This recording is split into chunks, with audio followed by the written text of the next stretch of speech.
If you've been following EVgo for a while, you might be surprised to learn this isn't really the same business it once was, only about a year ago or so. Welcome to another video. Today we're looking at EVgo once again. The stock over the past year has really not performed very well at all, but more recently it's kind of been fairly flat. So is this kind of a buying opportunity? Because obviously it seems like the stock isn't really willing to go too much lower than where it is right now. So is this a good time to be buying EVgo stock, or is this still something you should be staying away from? EVgo is best known for their network of public DC fast chargers for electric vehicles.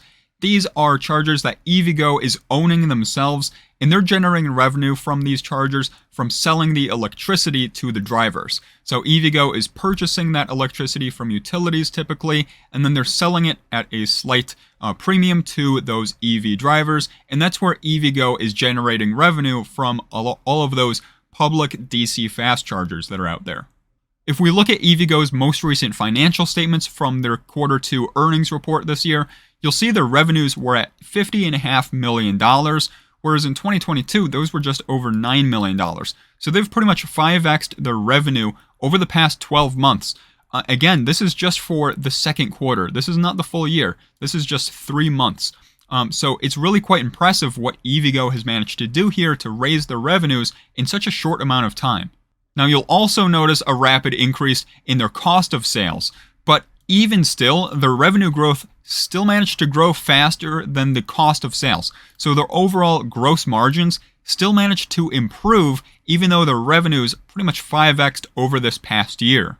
But this is where things start to really get interesting for EVgo, especially when you're considering their future and where the business might be headed in the long run. Because looking at this revenue breakdown, you'll see their charging revenue from retail customers. This is what everybody knows EVgo for, those public DC fast chargers. The revenue there was just over $9 million, which isn't too shabby at all. And especially, the growth there was also really great. So they're still doing really well with that business that everybody knows them for. But you look at Extend revenue, $33.3 million. This is the majority of EVgo's revenue in the second quarter. This is EVgo's main business at this point in time. It's Extend. So what exactly is that? I feel like a lot of people, they're not very familiar with that because this isn't something that most, typical EV drivers are going to be experiencing firsthand. Under this Extend business model, EVgo is essentially selling the charging hardware. They're not the ones owning that hardware like they do with all of their retail chargers, which, that's kind of been their main business model throughout most of their history up until now. So EVgo is now kind of selling that hardware. They're no longer owning it. They're no longer generating revenue from the electricity sold at those chargers. And it kind of is a very similar business model to ChargePoint. The benefit for the hardware owner in this case is the same benefit EVgo has had with all of their own chargers, which is that they've got control over the electricity prices at that charger. So they can charge EV drivers a bit of a premium from what the electricity rates are from the utility, and that allows them to generate a profit every time somebody charges at that charger. Another example could be a fleet operator. Think of a rental car company or a trucking company, and they need to be charging their vehicles all the time, so they don't want to be paying EVgo a slight premium for that electricity just because EVgo is the owner. They'd rather be owning that hardware themselves so they can kind of, keep those costs in the long run down as low as possible. So that's another advantage for hardware ownership for these companies. They've got a section here in the report about their Extend business. They say they provide hardware design and construction services for charging sites, as well as ongoing operations, maintenance, and networking, and software integration solutions, while EVgo's customers purchase and retain ownership of the charging assets. For some Extend customers, EVgo also provides grant application support and related services. In 2022, EVgo announced an Extend deal with the Pilot Company to deploy up to 2,000 fast charging stalls that the Pilot Company will own and EVgo will build, network, operate, and maintain. They also give more details for their Extend revenue in the second quarter specifically. They say it increased $33.2 million to $33.3 million. That was because they almost had no revenue for that 1 year ago. And this was primarily a result of the new agreement that was executed in 2022 with the Pilot Company.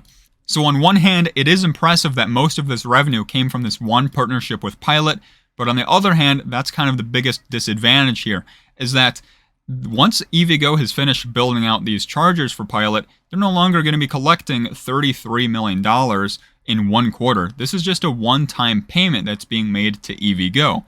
So, in order to continue growing their Extend business, they're going to need to continue getting new customers that want to be buying EVgo's hardware. Moving on from the Extend business, let's look at EVgo's balance sheet. You'll see cash and cash equivalents are at $257 million. That is up a bit from where it was at the end of December, but that's not coming from their business operations. This is from their financing activities, and we're going to go over the cash flow statement soon. If you look at property and equipment, this is up almost $80 million from where it was at the end of December. This is mostly the chargers that EVgo is owning themselves, those public DC fast chargers for retail customers. That's kind of the majority of the property and equipment line right there. Overall, EVgo's total assets are at $823 million. That has increased from where it was at the end of December, but we're going to get into the reason for that again on the cash flow statement soon here. EVgo's total liabilities are $232 million, which don't seem that bad compared to, the total assets of $820 million. But if you scroll down a bit more, you'll see this massive amount of non-controlling interest, $783 million. So for common stockholders, the real kind of book value attributable to you is going to be negative $192.6 million. So that's a major factor that you should be considering if you're planning to own EVgo stock, or if you own EVgo stock. You should take this into account, and this goes onto the income statement as well. Going back to the income statement, EVgo's net loss in the second quarter was $21.5 million, but $14.5 million was attributable to non-controlling interest. Only about $7 million was attributable to the common stockholders.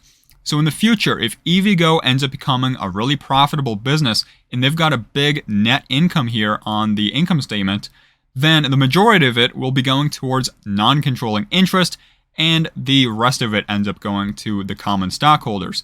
So at the end of the day, the net income per share for common stockholders of EVgo is going to be a lot less than what it would have been if that non-controlling interest wasn't there, reducing the amount attributable to common stockholders.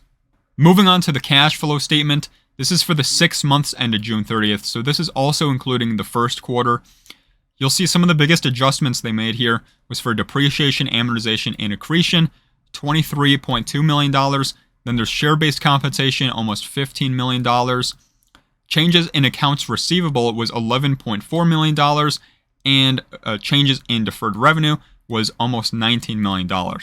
So EVgo used $22.5 million of cash for their operating activities in the first 6 months of 2023.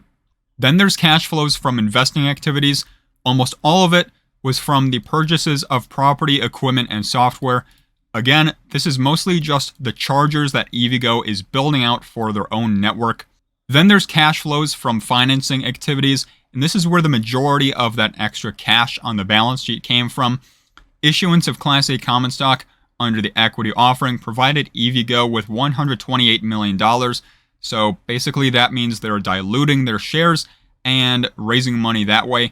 It doesn't seem like they've taken on much debt. It looks like they're choosing to go the route of share dilution. I don't know if they'll be able to continue that too much longer into the future if they still do need to raise funds, which they probably will because they're not profitable yet. But, the stock is decreasing in value still, so there's only so much they're going to be able to tap from that before they need to take on debt. So it'll be interesting to see what ends up happening in the future with their financing activities here. But so far, they've taken the route of share dilution rather than debt. So depending on what your opinion is there, that might be a pro or a con, but that's just what they've done. So now that a lot of EVgo's revenue has shifted over towards that hardware sales model under their Extend business, they're becoming a lot more similar to ChargePoint, who just reported their earnings about a week or so ago, and the reaction in the stock to those earnings was not good at all. ChargePoint had a number of problems with their own, hardware sales business they're operating there. So there could be a lot of overlap with ChargePoint and EVgo going forward, if EVgo continues down this route.